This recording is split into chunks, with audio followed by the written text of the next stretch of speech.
Chabuzar. Jag reste till Minsk som valobservatör för att se hur valet genomförs i Belarus. I den här dokumentären så delar jag med mig av mina observationer och mina upplevelser.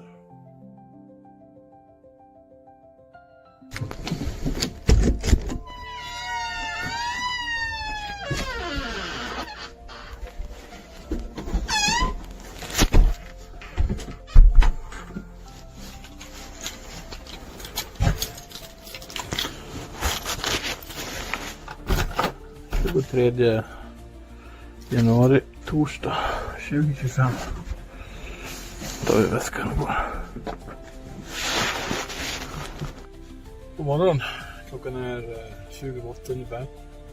Torsdag, som sagt, 23 januari 2025. Och jag sitter hemma på gårdsplan i Vikarbyn.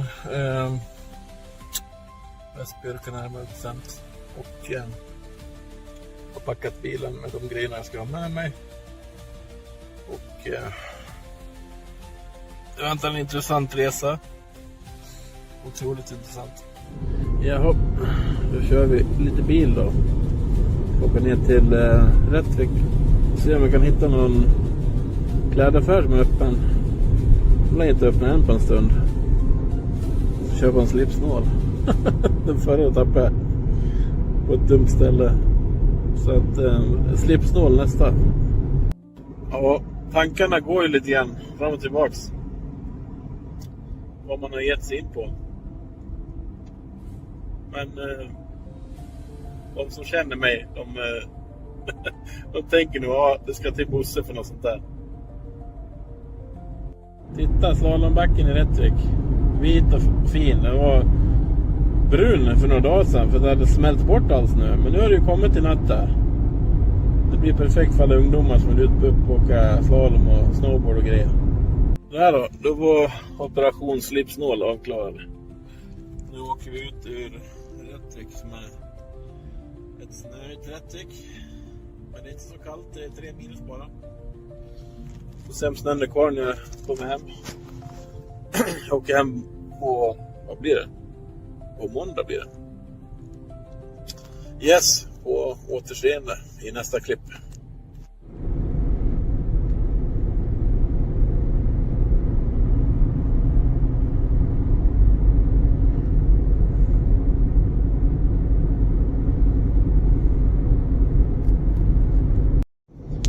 Fy fan vad jag inte gillar att ligga bakom långtradare. Usch.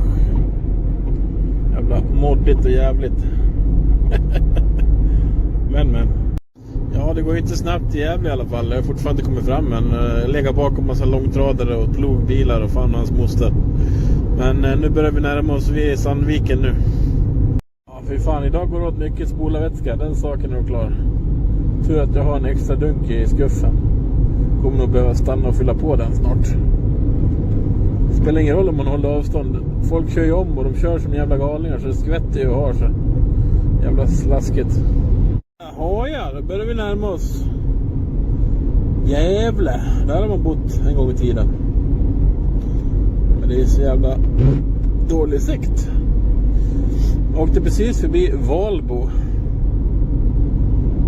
Passande namn. Jag ska stanna och trycka i lite diesel i den här gamla suggan. Och sen ska vi fylla på med lite spolarvätska. Sen jävla. Sen kan vi spruta på med den här. Det börjar bli lite dåligt med blå vätska där. Det blir bra. Det blev lite energidryck. Circle K Hagaström utanför Gävle. Nu är det fan dags att rulla neråt. Jag åker ner till Stockholm.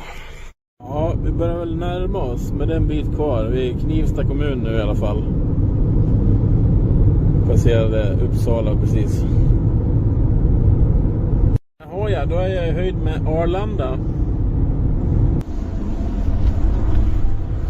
Nu åker vi från Benstocken in till Arlanda till terminal 5. Funkar smidigt.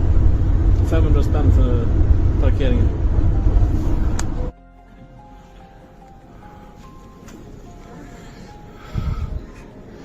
Ja, jag har hittat rätt gate i alla fall. Men jag är tidig. Mitt flyg går om en timme typ.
Din mobiltelefon.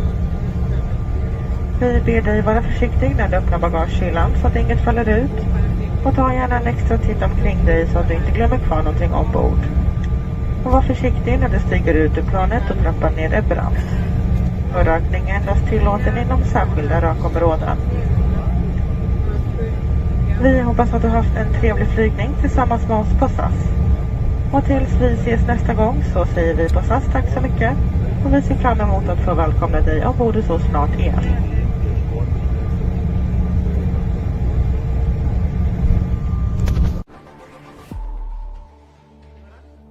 Presidentval pågår i Belarus och vi sätter ljuset på läget i landet.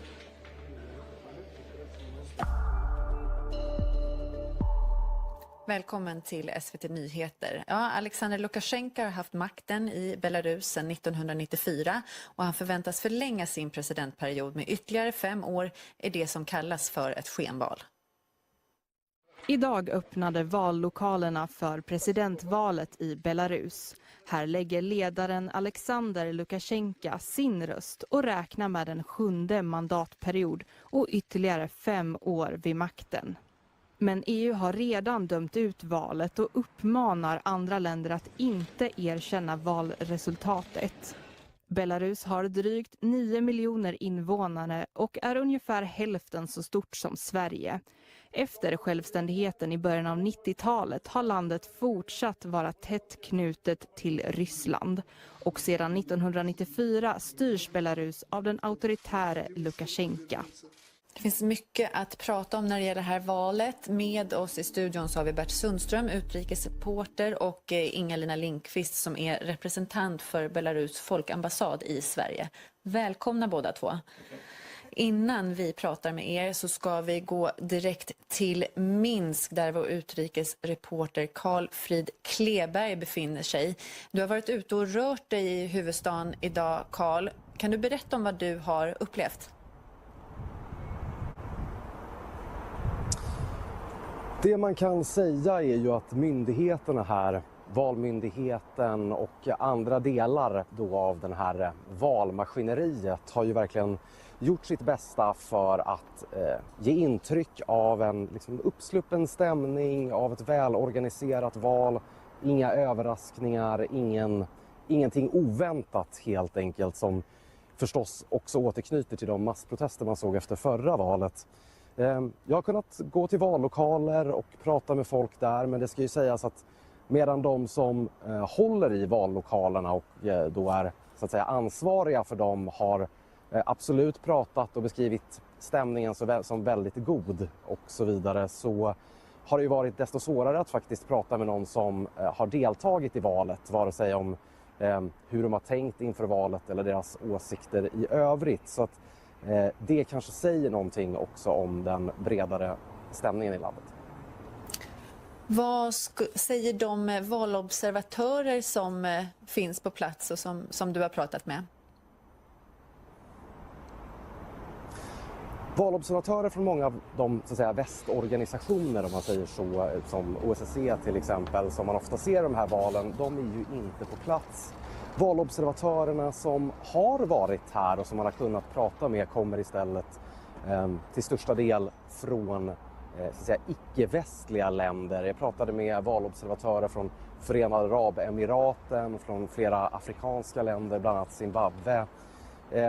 Där kunde man ju höra redan igår, alltså innan själva valdagen, att de tyckte att allt verkade frid och fröjd och man beskrev en väldigt så att säga säker och fredlig miljö som man såg det här. Och när jag frågade då om de uppfattar det som en indikation på att de tror eller kan bedöma huruvida det här valet går rätt till, då bedyrade de att det var i alla fall det de trodde, och överhuvudtaget så var det från de observatörer som är här väldigt positiv stämning. Det var till och med en presskonferens där flera ställde sig upp och berömde belarusiska regeringen och beklagade de dåliga politiska relationerna mellan väst och Belarus. Så att de observatörer som är här har ju varit idel positiva, får man säga.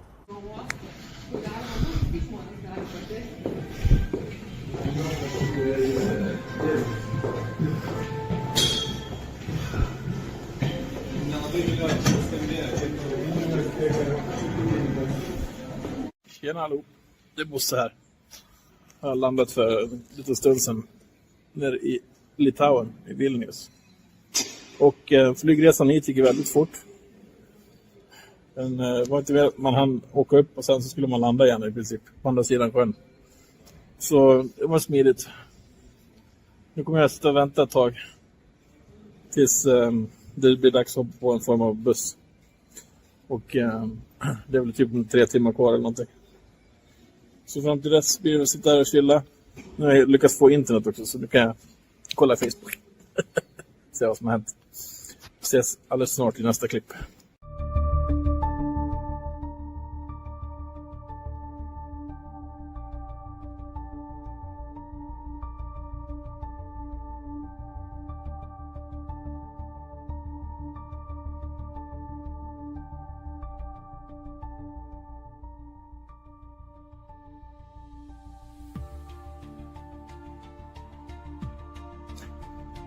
Lite om moment så kom jag på bussen i Vilnius. Jag var inte med på anslagstavlan här på flygplatsen, så jag var lite fundersam på om det skulle bli något kaos här med min buss, men den kom i tid. Så allt är enligt plan. Så det är Ecoline som vi åker med. Vi kommer att åka till först är det väl 2 gränsövergångar, sen så in i Belarus då. Sen flygstation Minsk. Så det blir bra. Det ska bli otroligt spännande. Jävligt modern buss också, måste jag säga. Man har film och allt möjligt man kan välja.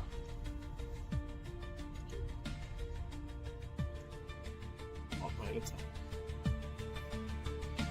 Man kan se på film, det finns spel och allt möjligt. Musik finns det också. Det är kul att klippa ihop den här filmen sen. Bara det ska bli kul. Jag är så jävla trött nu så jag vet inte vad jag heter. Alla 3 kidsen hemma var ju sjuka och förkylda och hostade och snörvlade. Så lilltjejen hon var ju dålig som fan. Så det var ju nära att man inte åkte överhuvudtaget. Men sen sa frugan, nej, jag åkte lugnt, jag sköter det. Så det var tack vare henne jag kunde åka.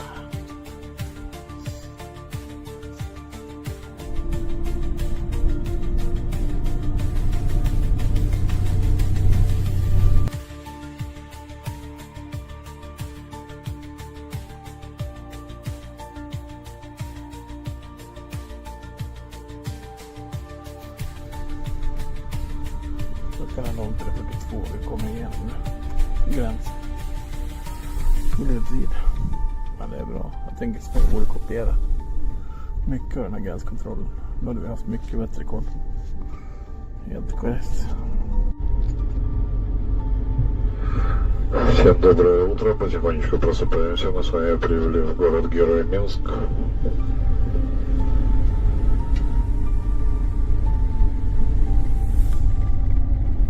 Alltså närmar oss Minsk nu. Klockan är 20:05 typ på morgonen. Vi har anlänt tidigare. Hallå allihopa, Bosse här. Jag har precis anlänt till Minsk. Och blev mottagen på ett väldigt fint sätt. Här är hotellrummet. Jättefint singelrum. Jättelyxigt badrum. Fin städad yta att bo på.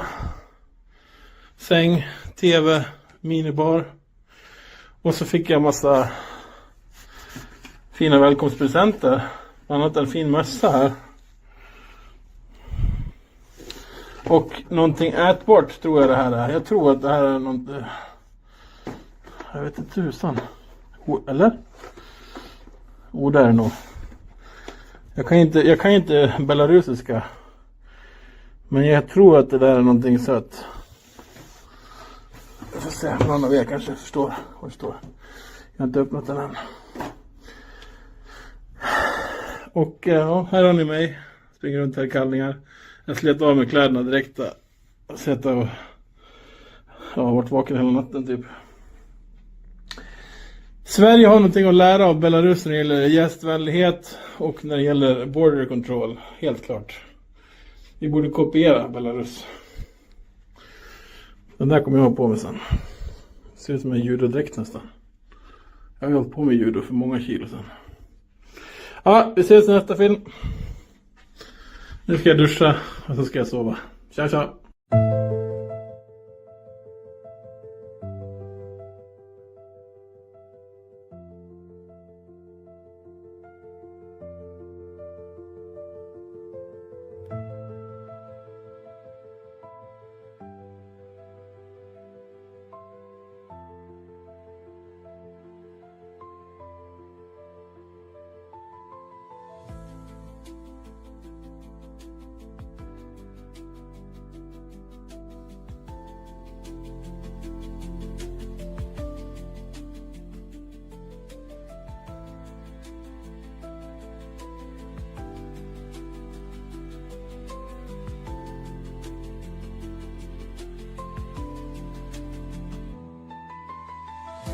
Tja Bosse, i Minsk. Jag har precis klivit ut ur hotellet som heter Minsk dessutom. Jättefint hotell, jättebra mat, bra service.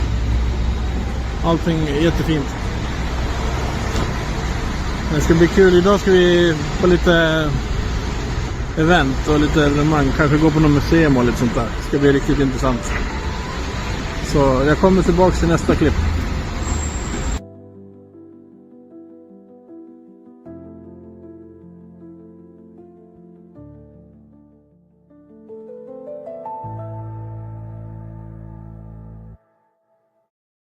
Несмотря на бойкот электоральной кампании в Беларуси со стороны ряда европейских государств, наблюдатели, представляющие страны Евросоюза, все же добрались до Минска. Избирательный процесс очень прозрачный. Я ознакомился с работой в этом центре. Люди отвечают на все вопросы, все объясняют. То, что я увидел, кардинально отличается от того, что рассказывают в западных СМИ про Белоруссию. Все очень открыто.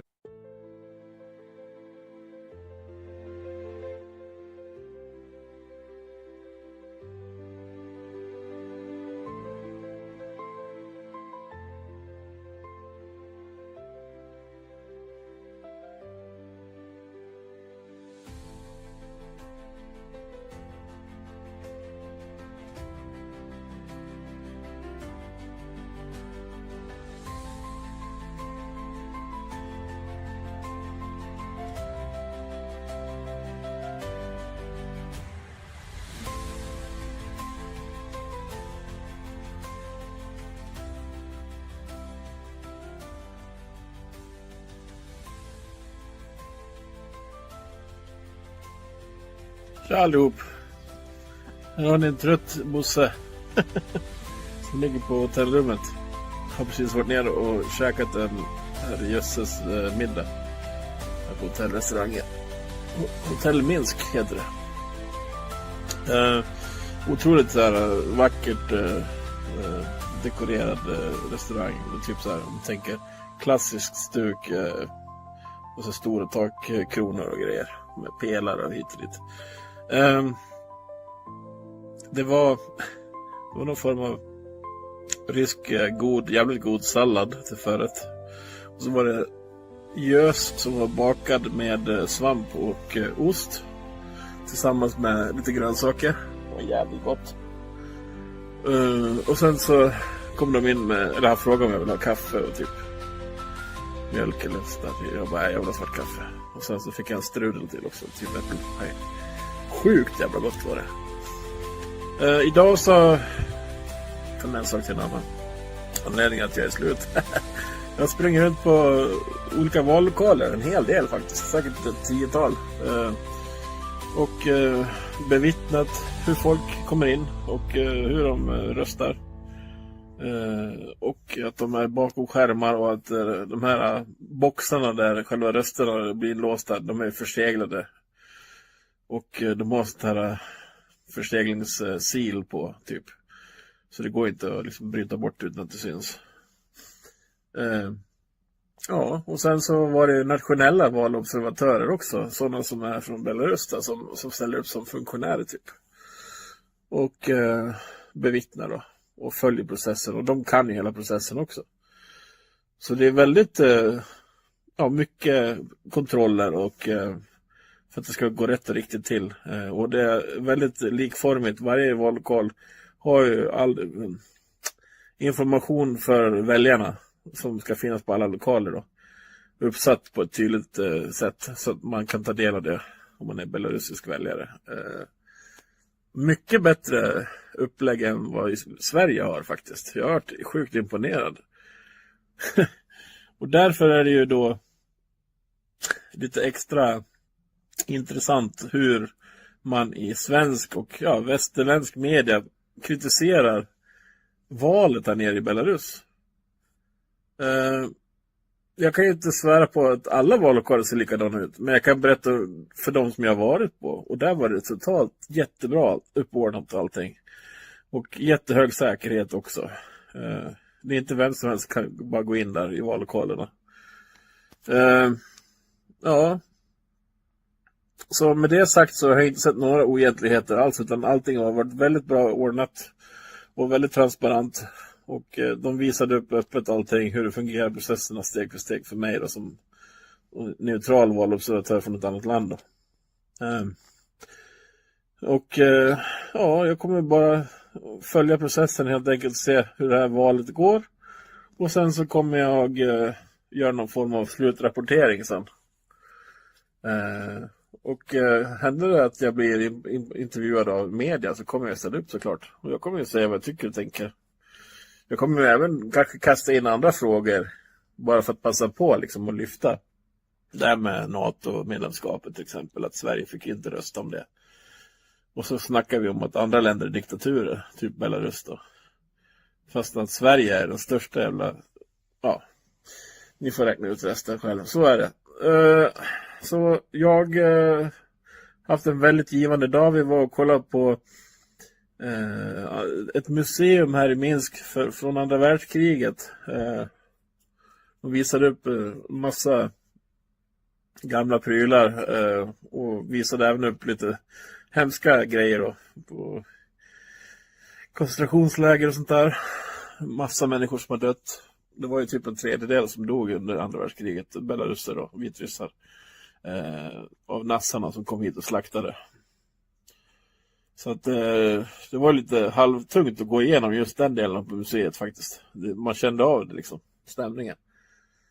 Men det är viktigt ändå att man går igenom dem och att man ser det och att man tar med sig det, att det förs vidare. Så att det inte bara glöms bort. Det är sjukt viktigt.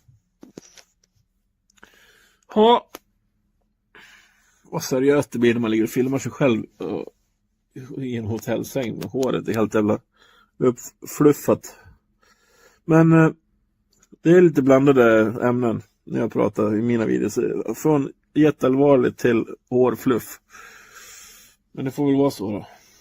Det är min stil lite grann. Jag är bara mig själv. Vi ses i nästa klipp. Ha det bra allihop. Tja. God morgon. Bosse här. Lördag 25 januari 2025. Sitter på hotellrummet och har träppat. Och har precis käkat frukost. Gått upp och tagit en dusch. Ska väl dra iväg strax efter 1 kanske. Då ska vi iväg och träffa den belarusiska valmyndigheten. Och få lite information. Och sen så ska vi iväg på en konsert. Det var massa talangfulla unga belaruser som framför olika musikinstrument och grejer. På ett fint ställe, en konserthall här i Minsk. Och sen är det väl fri tid efter det tror jag. Och då ska jag väl ut och strosa runt och kolla lite på stan. Se om man kan se några schyssta affärer. Kanske köpa några leksaker till grabbarna hemma och lilla dottern. Måste ju se hur det ser ut. Det ska bli kul att se. Jag kanske kan dra till någon sån här stor shoppingmål. De har ju flera stycken sådana här gigantiska. Men jävla massa butiker i. Det är väl ungefär dagens upplägg. Igår så var vi på en hel del olika vallokaler. En hel del. Då snackade vi alltså, säkert 10 stycken. Och spenderade tid och pratade med alla som var ansvariga på plats. Från vakten i dörren i princip. Ända till den som var huvudansvarig på stället. Och även pratade med lite väljare och skakade hand med folk. Och det var väldigt trevligt och togs emot väldigt vänligt och gästfritt så att säga. Men de har bra koll på säkerhet. De kollar av alltså ID och sånt där. Vem man är. Och det är ganska så strikt. Men det är bra. Då har man ju lite koll. Och jag tänker att Sverige borde anamma mycket av det som Belarus gör. När det gäller säkerhetstänk. Det är en helt annan nivå här nere. Men det blir väl så när vad heter det? Hela väst i princip agerar stor mobbare. Ungefär som på skolgården, den lilla grabben, det är Belarus då, som blir utsatt av en stor snubbe som mobbar den mindre. Och det är så jävla fegt för att göra en liknelse. Och lite så är det. Och då blir det väl att man försöker på alla sätt man kan jobba transparent på varje vallokal. Och alla de här internationella observatörerna som kommer att titta, de ska ju kunna granska och ställa frågor och känna och kolla på de här valurnorna så att de är stängda med sådana här säkerhetssil och grejer. Silade så att säga. Så, och jag är ju här som oberoende observatör från Sverige. Så för mig är det ju lite speciellt då. Så jag glider ju runt här som en fri fisk på mittfältet kan man säga.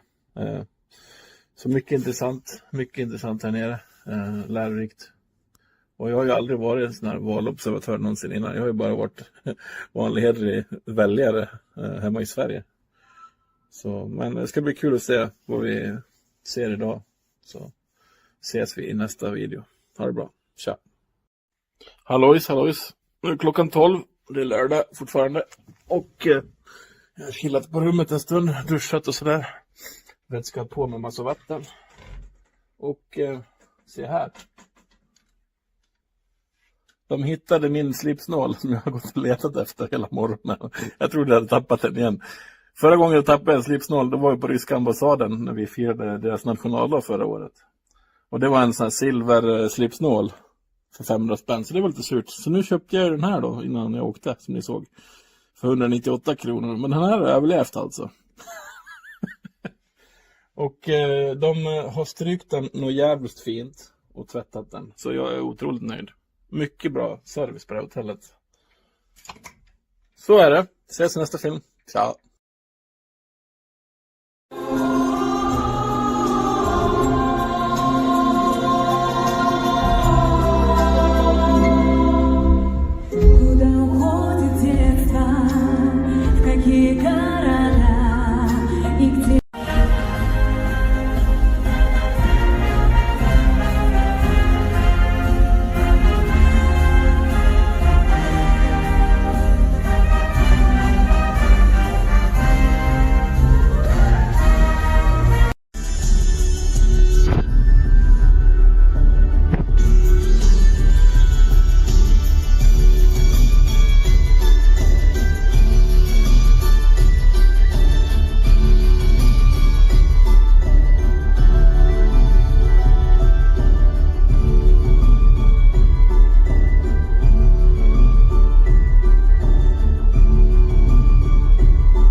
Så här, klockan är typ 4:50.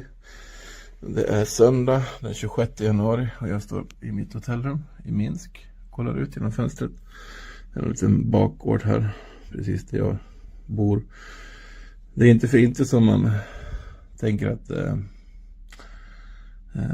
det kan finnas en risk att det blir lite stökigt. Men för 5 år sedan då var de ju 200 000 personer som ute demonstrerade på gatorna. Men jag tror att den här gången så har de väl lärt sig läxan kanske och ha ännu mer säkerhet, polis och sånt där, vakter och sånt. Så det borde vara chill. En till, eller 2 till som är vakna där. På just det här hotellet där jag bor så är det det är en hel del andra valobservatörer från olika länder.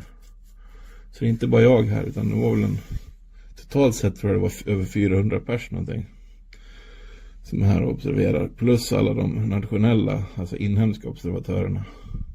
Som var några tusental. Så det är en jävla massa folk. Och det är svårt att tänka sig att så många människor skulle dra en och samma lögn om att det är så transparent och öppet här i vallokalerna. Och att det inte har rapporterats in några avvikelser då. Jag har ju varit på typ 10 vallokaler sedan jag kom hit. Och idag lite senare efter frukost så ska vi springa ut och besöka fler vallokaler då. Så jag kan ju bara rapportera det jag har sett och hört. Och sen kan jag dra mina egna slutsatser. Sen är det också intressant att göra jämförelser med hur det sett ut i Sverige när vi har haft val. Det här med att de smusslar undan valsedlar från partier som de som är valarbetare kanske inte gillar då. Det är ju också en form av valfusk, definitivt. Så här i Belarus här har de ju bara en valsedel med alla kandidaterna på. Och sen så väljer man då liksom. Och det gör ju saken mycket säkrare. Det är någonting som jag skulle vilja ha i Sverige också, att vi har en enda valsedel. Vi hörs i nästa film. Ha det bra. Ciao.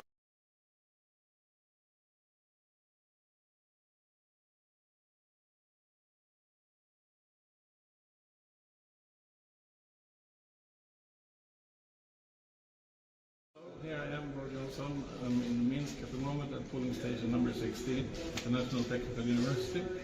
And I just have one thing to say today. Where are all you Western media that you write so much stuff about the election in Belarus?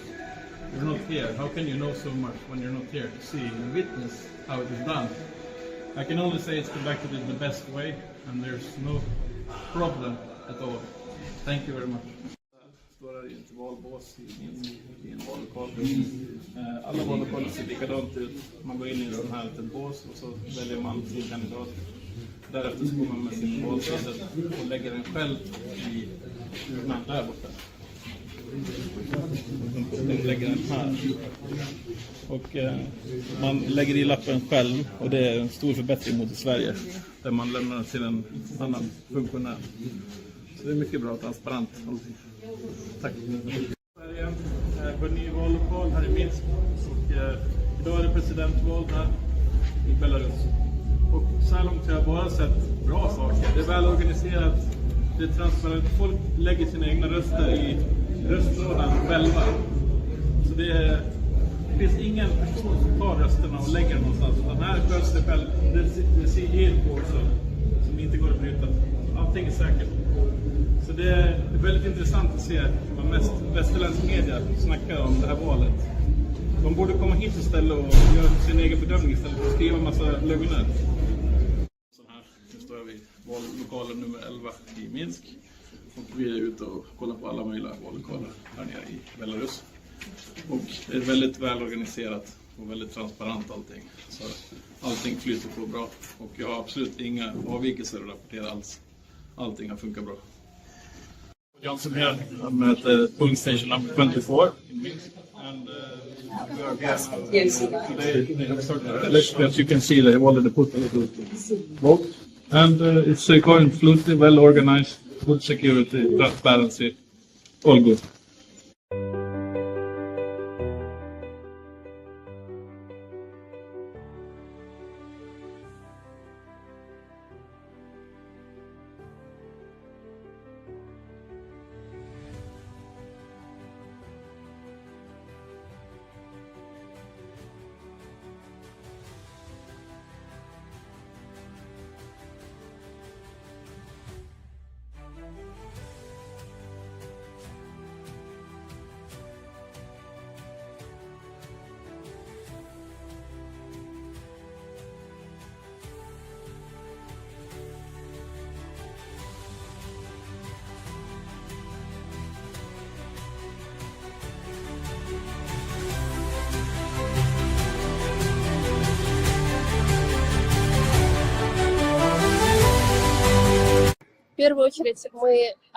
Good afternoon, Mr. Bo Johnson. First of all, on behalf of the entire Belarusian people, we thank you for coming to Belarus and for your attention to our country. Please tell us a little about yourself. Thank you for the chance to speak through this interview and to have this opportunity to say a few things. My name is Bo Johnson. I'm from Sweden. I am here as an observer, an independent observer. And my job is to just stand and watch and see the procedure, the electoral process. Thank you. How do you feel here? Do you like being in Belarus? Please share your impressions of our country. It's my first time here in Belarus, and it's a really beautiful country, first of all. And Minsk in particular, it's a really nice, beautiful city with a lot of warm and open people who are very polite. So I have very good words to say about Belarus so far. My experience has been fantastic. And I really like it. I really like it. It's not the way you have a picture in your head that is given to you by your own media in your own country about a certain place. This is totally opposite from that. So I really like it. Have you noticed any differences between the electoral process in our countries? So I have been to quite a lot of polling stations in Minsk over these days, and I have seen some really good things, interesting things that is different from Sweden. First of all, here people put their vote by themselves. You don't give it to someone who put it, you put it yourself in the box. Secondly, you have one ballot paper with all the candidates. In Sweden you have for each candidate, which is more unsafe. So here it's better. And thirdly, you have also total different security level here. You have to go through some procedures to get in. They have police and guards, which is really good as well. We don't have that in Sweden. Mr. Bo Johnson, you know that the West is waging an information war against Belarus, spreading unreliable information. And recently, the Foreign Ministry has had at its disposal a pre-prepared statement of the European Union on non-recognition of the elections in Belarus. Please give your comment on this issue. Yes, I have some comments to make. It's really tragic to hear what they write about the elections. Already many days before the elections, they say it's already a rigged election. And they don't come here in person to witness and write objectively, which they should do, in my opinion. They should be here and then write and say whatever they want. But they don't even have the courtesy to come here and visit Belarus.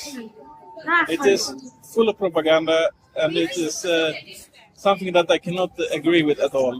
I am totally, if you ask me, furious about this. It's like bullying in school. Someone picking on a small kid, like a group of Western media together, trying to discredit everything with your country, which is totally ludicrous.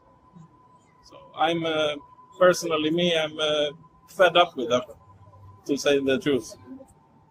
Thank you. We know that you are planning to make a documentary film about our country. Please tell us about it. Yes, it's true. I'm going to make a documentary when I come home from this trip about my expressions here and tell the truth to the Swedish public, because they're fed lies by our own media. And they need to know how it's really, the real facts here on the ground in Belarus. Mr. Bo Johnson, thank you for the interview. Best wishes to you and all the people of Sweden. Ja, Bosse här. Det är måndag morgon, klockan är 5:15. Jag väntar på att 2 journalister ska komma hit. En från Dansk Radio och en från SVT. För de vill göra någon form av intervju med mig. Med tanke på att jag är typ den enda svenska valobservatören här. Så att vi får se om de dyker upp. Och får se hur det går. Det ska bli kul att få ge min syn på det hela faktiskt. Och kanske ge lite annan bild mot vad vissa medier har rapporterat. Ja, Bosse här. Jag har precis blivit intervjuad av SVT och Dansk Radio utanför hotellet i Minsk. Och jag tycker att det var en bra intervju. Jag fick säga det jag kände. Jag beskrev hur valet gick till, hur det såg ut ute i vallokalerna. De är ungefär 20-25 som jag har besökt tillsammans med min liaison officer. Och jag förklarade det jag har sett och hört bara i princip. Att det var väl uppstyrt, att det var hög säkerhet. Jag nämnde att det var en gemensam valsedel, vilket är mer säkert än det systemet hos Sverige där man har separata valsedlar för varje kandidat eller parti. Och en detalj till det är att man får ju lägga sin valsedel i plastlådan där de samlar ihop alla valsedlar själv. I Sverige får man ju ge bort lappen till en funktionär som gör det. Det är också en liten aspekt. Vidare så just det här med säkerheten. Man får ju dels visa upp sin ID-ackrediteringsbadge och sitt pass för att ens komma in i de här vallokalerna. Och sen så ställer de lite frågor om hur jag kände på det här med att legitimera valet. Och det kanske anses vara lite konstigt att man gör det, bla bla bla. Någonting i den stilen. Och då sa jag att mitt jobb är inte att bedöma det politiska systemet utan det är att observera valet. Och det är det jag har gjort. Så jag lägger inga övriga värderingar i det, mer än att jag tycker att det är lite beklämmande eller förfärligt att så många i västerländsk media skriver copy-pastat ett narrativ, ett färdigt narrativ, istället för att vara här på plats själva och objektivt bedöma och göra sin granskning här. Så jag fick det jag ville säga sagt. Jag förklarade också vem jag var initialt då. Jag är Bo Jonsson, 43 år, och driver ett parti som heter Enat Sverige, och att en av våra kärnfrågor är att vi ska verka för att förbättra Sveriges relationer med andra länder med prioritet på de länder som vi har sämst relation till idag. Och då är Belarus ett av de länderna som även nappade på mina försök att få till möte med ambassader i Sverige. Så var Belarus ett av de länderna som ville träffas.